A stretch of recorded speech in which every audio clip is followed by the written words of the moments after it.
합시다. 네, 고난을 받자고 하면 별로 좋아하진 않을 겁니다. 축복 받으십시오. 여러분들의 가정이 잘 되기를 기도합니다. 이런 소식이 좋지만 고난 받으십시오. 어려움이 함께합니다. 이러면은 목사님이 왜 그러지? 그럴 겁니다. 그러나 오늘 본문에 앞서서 사도 바울은 디모데 목사와 에베소 교회에게 그렇게 이야기했습니다. 복음과 함께 고난을 받으라. 너희들에게 이제 다가오는 이 고난 가운데 흔들리지 말고 굳건하게 서 있으라. 내가 갔던 그 에베소 교회, 그 어느 교회, 그 다른 교회보다도 이 에베소 교회는 하나님의 역사하고 하나님의 능력이 나타나고 계속해서 성령의 충만한 교회가 되기 위해서 너희들은 이 다가오는 고난 가운데서도 흔들리지 않는 믿음 되기를 사도 바울은 원했습니다. 오늘 우리 윤성룡 장로님이 기도 가운데서도 나라와 민족을 위해서 우리를 위해서 기도할 때 얼마나 큰 간절한 마음이 있습니까? 지금 다가오는 이 나라와 민족 가운데 어려움이 참 많습니다. 세계가 막 흔들리고 있고 또 경제가 흔들리고 또 교회는 더 많이 흔들리고 있습니다.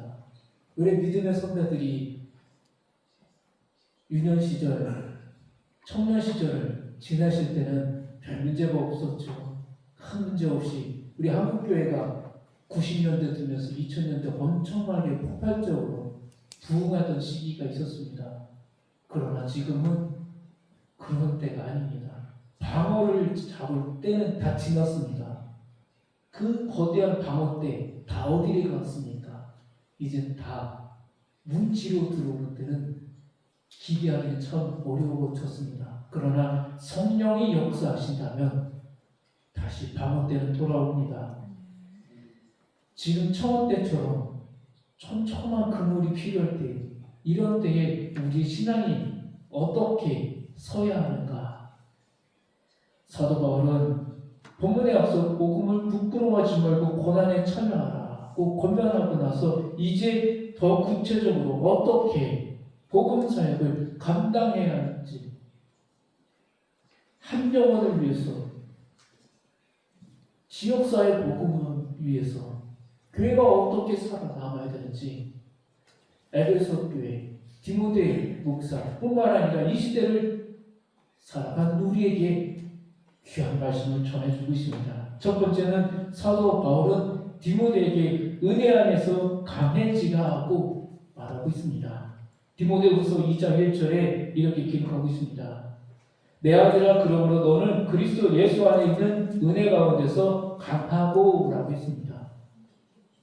사명을 감당할 수 있는 힘은 자기 노력이나 환경이 아니라 오직 예수 안에 있는 은혜에서 비롯된다는 것입니다. 은혜의 깊이 뿌리 내릴 때 우리는 참된 강함을 경험할 수가 있습니다.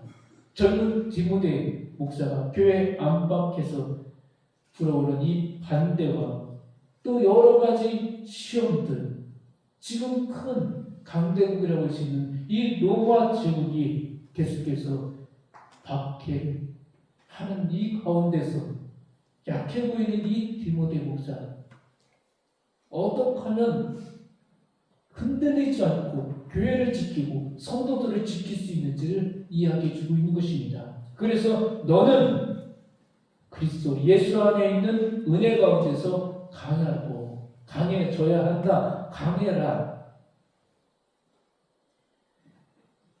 사도 바울은 디모데에게 강해져야 하고 강해질 수 있는 이유를 말해주고 있습니다. 사도 바울은 강해서 영지주의를 비롯한 비성경적이고 교회를 흔들어 놓고 이간질하고 쪼개는 사람은 이 미혹 앞에서, 이 혼란 가운데서도 흔들리지 않고 더욱더 이 모든 세력들을 막기를 원했습니다.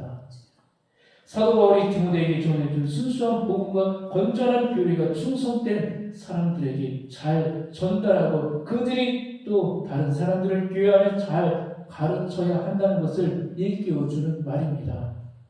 좋은 복음의 사역자가 되기 위해서는 좋은 교사가 무엇입니까? 성령에 충만하고 바울이 이야기했던 것처럼 하나님의 은혜를 아는 자, 은혜 가운데 있는 자, 영적인 분별력이 있는 자를 이야기해 주는 것입니다. 그래서 좋은 교사가 되라는 것입니다. 혼자 감당하는 사역이 아니라 복음 증거를 위해서 지금 이 시대만을 사도 바울은 이야기한 것이 아니라 다음 세대까지도 이 건강한 복음을 물려줄 수 있는 사람이 되라는 것입니다. 그래서 더욱더 은혜 가운데서 강해져라, 강한 교회가 되어라. 이 시대를 이끌어가는 교회, 영적인 성공에 서 있는 에베소 교회가 되고 이 시대를 깨우는 목회자가 되라는 것입니다. 두 번째는 사도 바울은 어떻게 하면 좋은 사역자가 될 수 있는지 말해주고 있습니다. 사도 바울은 좋은 사역자에 대해 디모데후서 2장 3절부터 6절까지 세 가지 비유로 말해주고 있습니다. 첫 번째는 좋은 병사의 비유이고, 두 번째는 좋은 경기 선수의 비유입니다. 세 번째는 좋은 농부의 비유로 가르쳐 주고 있습니다. 병사가 무엇입니까? 병사는 이 고난을, 자신에게 주어진 이 복무 기간에 이 고난을 즐길 줄 아는 사람입니다. 아이고 힘드네, 못해 먹겠네. 자기 부대에서 이탈하면 어떡합니까? 탈영병이 될 수밖에 없습니다. 이 고난을 즐길 수밖에 없습니다. 병사는 그래서 하루하루 나에게 주어진 이 임무에 더욱더 이 일에 충성을 다하면서 책임을 다 짓는 것입니다. 사사로운 일에 얽매이지 않고 오직 상관을 기쁘게 하라는 이 목적에 충성을 다하는 것입니다. 우리도 세상 염려에 얽매이기보다 주님을 기쁘시게 하는 삶에 집중해야 합니다. 이 신앙의 여정이 힘들고 어려울 때마다 신앙생활 못해 먹겠네, 그만하지, 그러면 안 됩니다. 우리에게 주어진 이 성화의 단계에서 영화의 단계를 바라보면서 이 고난 가운데서도 병사들처럼 참고 인내하면서 우리 하나님 아버지에게 더욱더 충성하고 순종하는 믿음의 성도가 되셔야 합니다. 또한 여기서 말하는 경기하는 자는 어떻게 경기를 합니까? 축구 선수가 자기 마음대로 골대에 골을 넣습니까? 골을 넣기 위해서는 규칙이 있습니다. 농구도 마찬가지고 모든 운동에는 이 철저한 규칙이 있습니다. 이 규칙을 지키지 않으면 반칙이 되고 파울이 되고 그 경기에서 참여하지 못합니다. 우리도 마찬가지입니다. 하나님께서 우리에게 주신 이 말씀, 성도에게는 하나님의 말씀이 원칙입니다. 초대교회들은 이 말씀이 무엇인가? 성도는 어떻게 세워져야 되나? 교회는 어떻게 세워가야 되나? 이 말씀을 풀이해서 우리에게 가르쳐 주었습니다. 각자 교단마다 색깔은 다르지만 우리는 다 하나님 아버지 한 분만을 섬기는 교회입니다. 하나님 한 분을 섬기기 위해서 어떻게 우리가 이 모양을 갖추어 가야 되는지 우리는 이 규칙을 만들었다는 것입니다. 최고 승리자에게 주어진 이 멸류관을 바라보면서 좀 답답하고 힘들지만 우리는 이 길을 걸어가는 것입니다. 좀 예배에 좀 자유로웠으면 좋겠습니다. 그러나 우리에게 이 예배의 규칙이 있습니다. 우리는 지금 이 모양대로 걸어가고 있는 것입니다. 또 하나의 비유가 있습니다. 농부입니다. 농부는 어떻습니까? 우리가 농부이기 때문에 더 잘할 겁니다. 농부가 어떻게 해야 합니까? 농부에게 가져야 될 것, 꾸준한 인내입니다. 땅을 갈고 씨를 뿌리고 바로 곡식이 나오는 결과는 없습니다. 이 땅에 갈고 나서 씨앗을 뿌리고 나서 열매가 맺을 때까지 기다리는 것입니다. 기다리면서 이 씨앗을 우리가 돌보는 것, 우리에게도 이 성령의 열매가 맺히기 위해서 하루하루 복음적으로 우리가 이 길을 걸어가는 것입니다. 하나님은 우리에게 좋은 병사가 되기를 원하십니다. 하나님은 우리가 좋은 경계하는 자, 규칙을 지켜가면서 우리에게 맡겨진 이 사역을 감당하며 좋은 열매 맺히기를 원한다는 것입니다. 사도 바울은 이 세 가지 비유를 통해서 이 흔들리는 교회와 성도들에게 가르쳐 주고 있는 것입니다.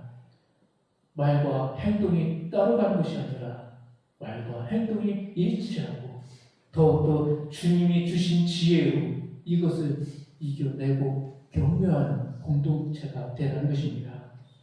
에베소 교회가 지금 일어나고 있는 일이 무엇입니까? 당시 이 에베소 교회뿐만 아니라 초대교회들에게 일어나는 일이 무엇입니까? 아마 가장 큰 원인은 사도 바울이 이야기했던 것처럼 거짓 교사들, 영지주의들의 출몰입니다. 그들의 거짓 가르침의 핵심에는 그리스도에 대한 그릇된 이해가 있었습니다.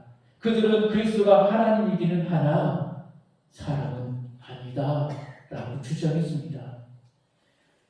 그러나 사도 바울이나 사도들의 고백은 무엇입니까? 그리스도는 온전히 하나님이시며 동시에 온전히 사람이시다는 것이 우리 전통 교리입니다. 하나님이시며 동시에 온전히 사람이시며 성육신하신 우리 주 하나님이라는 것입니다. 영주주의나 거짓 교사들은 이것을 엉터리로 가르쳤다는 것입니다. 사도 바울은 예수님은 다윗의 후손으로 오셔서 가장 비천한 방식으로 죽음을 맞으셨고 그 죽음을 이기시고 죽음 가운데서 다시 부활하시고 예수 그리스도 다시 일어나신 주님 또한 이들이 보았던 주님을 승천하셨습니다. 그리고 다시 재림의 주로 온다라는 것입니다. 8절 말씀 보면 죽은 자 가운데서 다시 살아나신 예수 그리스도라고 했습니다. 죽은 자 가운데서 이 어둠을 이기시고 다시 부활하신 주님이다. 예수님이 참 하나님이시라는 뜻입니다. 우리는 이 주님을 믿는 것입니다. 성육신의 이 사건을 우리가 받아들이고 믿고 고백하고 전하는 우리 삶, 기회가 되는 것입니다. 사도 바울은 이 복음을 전하라는 것입니다. 그 복음이 말하는 예수 그리스도를 그대로 전하라는 것입니다. 이 복음을 받아들이고 그 은혜를 입은 사람들은 더 이상 다른 것이 없으며 두려워할 그 어떤 것도 없다는 것입니다. 죄인 취급을 당하며 고난을 받는 일도 두렵지 않을 것입니다. 그 어떤 고난도 무릅쓰고 이 놀라운 복음을 많은 사람들에게 전해야 한다는 것입니다. 사도 바울은 왜 자기가 복음을 전하기 위한 온갖 고난을 기꺼이 감당하며 디모데에게 편지를 쓰는 순간에도 감옥에 갇혀 있는지를 설명하면서 디모데를 격려한 것입니다. 사도 바울은 감옥에 갇히면서도 늘 이 교회들을 걱정했습니다. 늘 성도들의 걱정, 성도들이 이 신들리는 속에서도 흔들리지 않는 사람들이 되기를 원했다는 것입니다. 하나님의 말씀을 전하는 사람들은 감옥에 갇힐 수 있으나 하나님의 말씀을 가질 자는 아무도 없다는 것입니다. 전도자들이 고난이 결코 헛되지 않을 것이라는 말입니다. 사도 바울이 디모데를 격려하기 위하여 자신의 복음 사역에 힘을 주는 원천을 제시하는 것은 하나님의 신실하신 곧 그의 미쁘심입니다. 오늘 보면 11절에서 13절 말씀입니다. 미쁘다 이 말이요 우리가 주와 함께 죽었으면 또한 함께 살 것이요 참으면 또한 함께 왕노릇 할 것이요 우리가 주를 부인하면 주도 우리를 부인하실 것이라. 우리는 미쁨이 없을지라도 주는 항상 미쁘시니 자기를 부인하실 수 없으십니다. 미쁘신 주님께서 약속하시고 반드시 지킬 것이 무엇이겠습니까? 우리가 주와 함께 죽으면 주님이 다시 사셨듯이 우리도 반드시 살게 하실 것이다라는 약속입니다. 우리에게는 이 세상에서 육신적으로 죽었다가 부활하게 되는 약속도 물론 주어져 있습니다. 우리가 주의 일을 하다가 죽더라도 우리에게는 부활과 영생의 소망이 있으므로 고난도 두려워하지 말고 충성을 다하라는 말로 받아들여야 합니다. 육적으로나 영적으로나 주님과 함께 죽는 우리에게는 주님과 함께 영원히 살게 하시는 약속이 주어져 있음을 잊지 말아야 합니다. 영원히 복된 삶을 얻기 위해 먼저 주님과 함께 죽는 것이 우리의 믿음입니다.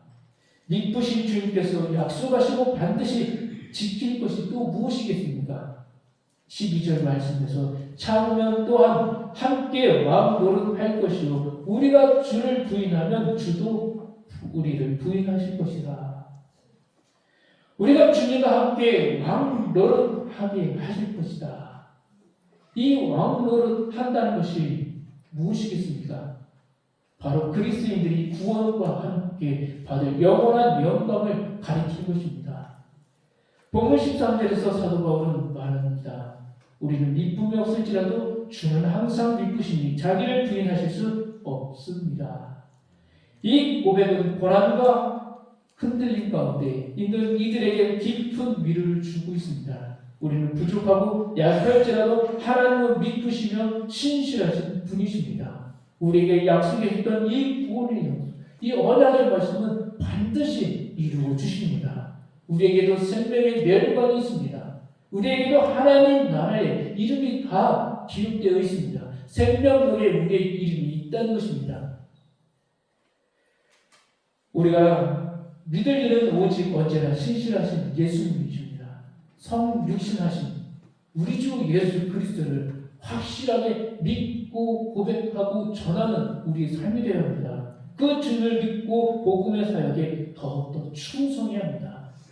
때로는 우리에게 찾아오는 어렵고 힘든 일들이 있지만 우리는 묵묵히 이 길을 걸어가야 합니다. 디모데 목사와 에베소 교회에게 사도 바울은 끝까지 이 길을 걸어가서 우리가 이 땅에서가 아니라 저 하나님의 나라에 가서 다시 만나자는 것입니다. 우리에게도 오늘의 이 현실은 참 답답하고 힘듭니다. 이 고난의 때에 우리는 이 교회를 지키며 또한 우리의 신앙을 지키고 우리의 가정과 사업자를 하나님의 주인이시고 하나님의 말씀으로 세워가는 가정과 사업자 교회가 되어야 합니다. 믿으신 주님의 약속, 우리가 주님과 함께 죽으면 또한 그와 함께 살 것이요 참으면 또한 주님과 함께 왕 노릇하게 할 것이다 라는 약속을 굳게 믿어야 합니다. 흔들리지 않으셔야 합니다. 어제는 오후에 이 교회를 위해서 몇 분이 나오셔서 교회마다 잡초를 제거해 주셨습니다. 그 모습을 보면서 아직 오각교회는 살아있구나. 이 오각교회는 영적으로 이제 부흥할 일만 남았구나. 주님이 계속 역사하는 교회. 이 70년, 이제 100년의 역사를 든든하게 써갈 수 있는 일꾼들이 있는 교회구나. 주님은 그렇게 보셨을 겁니다. 어제 함께했던 그 우리 성도님들은 주님은 갑절의 복을 주셨을 것입니다. 힘들고 어려운 일이 있을 때마다 먼저 그의 나라와 그의 의를 구하는 자, 오늘 주님이 말씀했던 것처럼 이 사도 바울을 통해서 주님이 주신 이 말씀, 주의 말씀을 따라가는 성도들이 되시기를 소망합니다. 기도하겠습니다. 너는 진리의 말씀을 옳게 분별하며 부끄러울 것이 없는 일꾼으로 인정된 자로 자신을 하나님 앞에 드리라는 주님의 말씀. 아버지 하나님, 우리가 이 길을 걸어갑니다. 진리의 말씀을 따라갑니다. 예수 그리스도 한 분으로 더욱더 만족한 공동체 되게 하여 주옵소서. 복음과 함께 고난받으며 충성되고 인내하는 우리 공동체 되게 하여 주옵소서. 주님, 어떠한 어렵고 고단한 일들이 있을 때마다 주님의 나라를 더욱더 깊이 묵상하고 바라보는 자 되게 하여 주옵소서. 더욱더 이들을 통해서 성령의 역사가 일어나게 해주시고 주님께서 세워주신 이 오각교회가 더욱더 건강한 교회로 주님이 살아계심을 나타내는 교회로 세워지게 하여 주옵소서. 주께서 인도하여 주실 줄 믿으며 예수 그리스도의 이름으로 기도합니다. 아멘.